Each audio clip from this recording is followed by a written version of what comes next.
Kata hukama, ajarlah anak-anakmu memanah, berenang dan menunggang kuda. Assalamualaikum warahmatullahi wabarakatuh. Bismillah, walhamdulillah, wassalatan li rasulillah. Berenang adalah satu kemahiran yang sangat penting, terutamanya di negara kita yang terlalu banyak sumber airnya.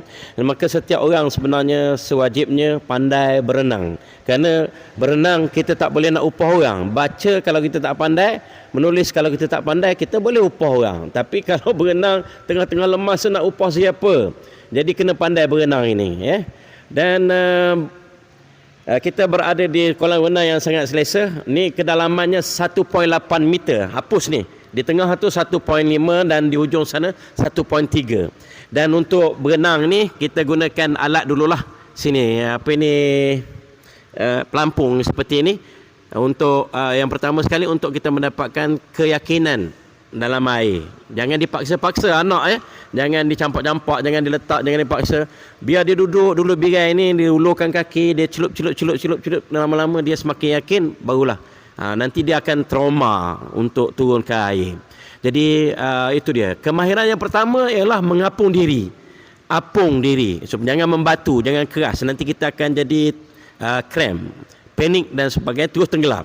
Mengapung diri. Cara dia ialah ada macam-macam cara lah mengikut jurulatih renang, ya. Kalau ni mula kita akan guna ni pelampung ini. Ya, gini dulu.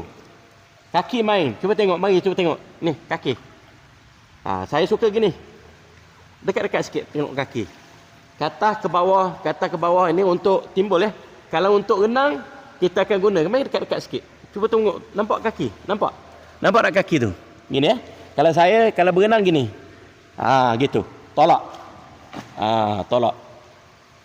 Kalau nak apung itu saja. Sampai kita boleh menggunakan semua, berenang dengan tangan saja, berenang dengan kaki saja, ataupun kita tidak menggerakkan kaki pun, menggerakkan tangan, kita boleh masih lagi terapung.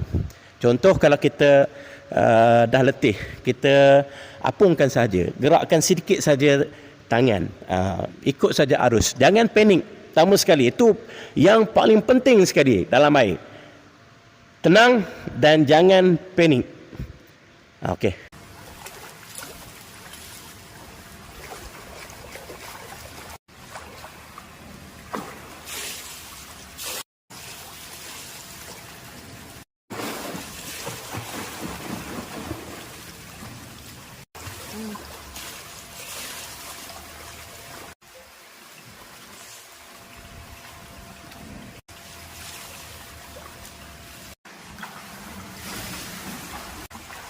Boleh cakap.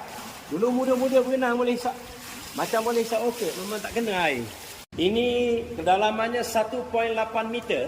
Tapi kalau kita menggunakan pergerakan kaki yang cukupnya, kita akan boleh timbul juga. Tengok, 1.8 ni.